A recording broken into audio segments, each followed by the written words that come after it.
You're listening to The Moose and the Loose, your 10 minutes action-packed financial podcast with your host, Mikey Hu.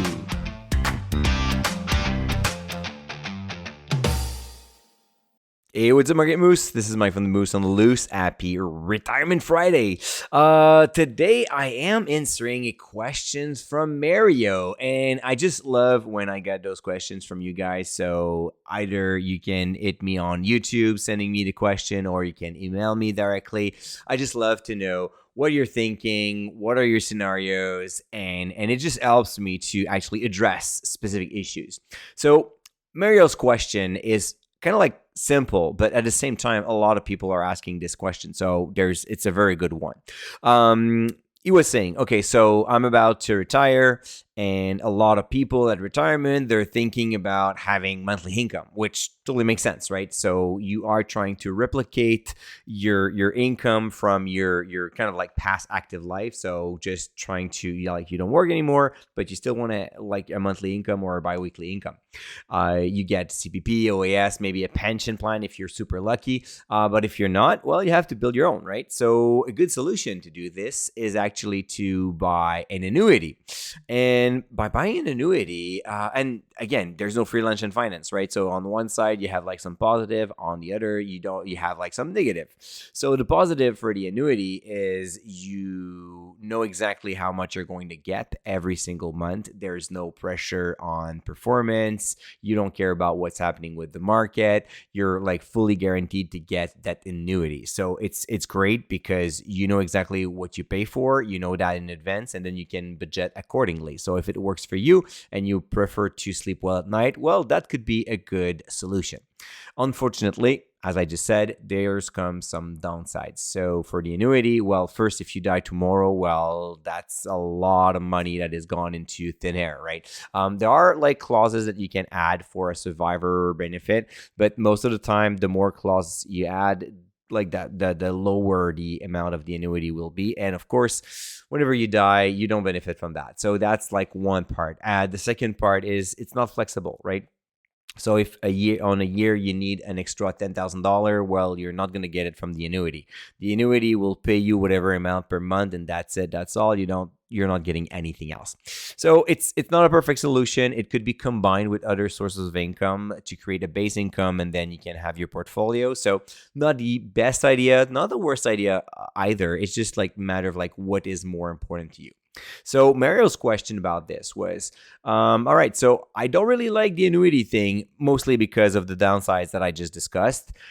So what I'm thinking is instead of that, I'm going to replicate an annuity-like type of portfolio. So building a portfolio, paying monthly dividends. And I mean, that sounds super interesting, right? And he was saying like, I'm going to obviously do my due diligence, monitor those companies quarterly. So everything that actually is the right thing to do. And I was like, well, Mario, you're on the right pace, you're on the right track for that. Chances are it's going to happen. It's going to work well. And then I keep on reading and I see is like 3 largest holdings. So he was like generous enough to say, well, here are my 3 largest holdings. There's Pizza Royalty, Whitecap Resources, and then Northwest Healthcare Property.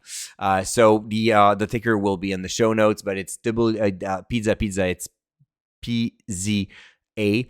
And then you have Whitecap at WCP, and then NWH.UN for Northwest Healthcare Properties. And then I realize Mario is chasing those kind of like high yielding stocks. Yes, they pay monthly, but I mean, when you look at the yield, you have like 6% for Pizza, you have 7.44 for Northwest Healthcare, and then you have a big whooping 8.43 for Whitecap. So thinking you can average about like 7% yield, you withdraw this monthly, and then you're all good to go. I mean, it's amazing, but not likely to be sustainable. And this is like my financial planner side that is talking here. But when you go through the math for 30, 40, 50 years, most investment products or companies that are generating a yield above 5%, it's not going to match inflation, and then sometimes it's going to cut. And when you look at what happened with the dividend of those three companies, we have a very good idea. Like it's kind of like obvious here. So let's take a look at over the past 5 years at first. So past 5 years, if you look at the dividend growth, you have Pizza that is up 55%. You have Whitecap up 326%. Oh my God, that's crazy. And then you have Northwest Healthcare, minus 55. So already over the past 5 years, you have like two amazing dividend growers, but one that slashed its dividend by 55%. So already, if you counted on that income 5 years ago, it's not exactly clear if you have the same income today. The other thing that strikes me is the dividend for Whitecap has not been increased since 2023. So big jump from 2020 to 2023. And I can see that, I guess you see me coming, but that was like COVID time, right? So we'll have to dig a little bit further to see why in the world the dividend increased by 300%. That's crazy numbers. But yet, since the end of 23, no dividend increase. So it's mean that in 24 and in 25 so far, you have the exact same budget that you had in 23. Well, guess what? Inflation is still in play. And even though it's not making the news anymore, buying power is getting eroded. Same thing for Pizza. Exactly the same, around the same time, the dividend stopped being increased. But then it was like, that's kind of strange, like 300%, 55%, especially for like stable businesses. So I decided to go 10 years back just to see what really happened to those one. And this is the shocker. Both companies, Pizza and Whitecap, they, surprise, cut their dividend during the COVID crisis. So when you look at the past 5 years, you're going to see like the best case scenario ever, because you ignore the cut that happened at the beginning of 2020, and then you just see the big jump. Now, if you look at the past 10 years, you notice that Whitecap cut their dividend in 2016, and then it increased a little bit, and then cut it down again in 2020, and then come back up. So over the past 10 years, the dividend growth rate for Whitecap is a big whooping minus 2.74. So minus 3% over the past 10 years. So over the past 10 years, actually, you saw your income decline greatly between 2015 and 2016. So with two dividend cuts, then no increases, small increases from 2018 to 2020, big cut, and now we're back up. So definitely not something that it looks like an annuity. I mean, I'm not saying that you should or should not invest in Whitecap, but just saying if you're thinking it's like an annuity, you're completely wrong. For Pizza, similar story. So small increase in 2016, small increase in 2017, and then no increase until 2020. So for a good 4 years, nothing happened. Again, your buying power getting eroded every single year. And then what happened in 2020? Big dividend cut. Yes, of course, they brought it back. But I mean, over the past 10 years, Pizza dividend increased by 14%. So 14%, including a long period of time with no dividend increase, including a big, severe dividend cut. And now since the end of 23, no dividend increase. So just to show you that those three high yielders have not kept their promise over the past 10 years. And now, if you plan for retirement, you're not planning for 10 years. You're planning for like 25, 30 years easy. You retire at the age of 60, chances are you're going to live until until 85, probably 90. So that's like 25 years already. There you go. So if all of this happened over the past 10 years, what's going to be in the next 20, 25, right?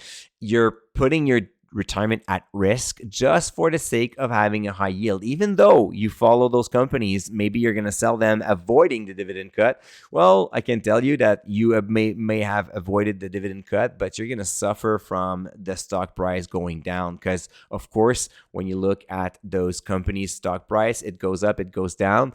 But unfortunately, over the past 10 years, if you exclude the dividend, only Pizza is up 8.74%. So that's not much. The other two are showing negative return on the price only. And if you look at total return, which is super important, but over the past 10 years, total return, you have Pizza at plus 100%, which is kind of good.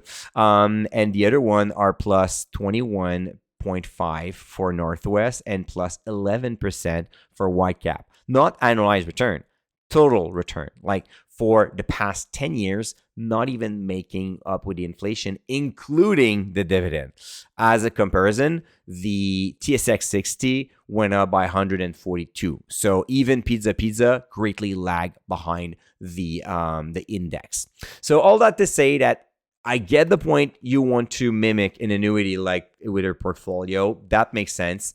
But focusing on high yield, once again, very difficult to achieve that kind of return. So high yield will come with a price to pay. In this case, dividend cuts, no dividend increases, and not performing stocks altogether. So if you're thinking about retiring on those, that's going to be a tough ride. So anyways, that was my 2 cents. I hope that you have enjoyed this episode, Mario.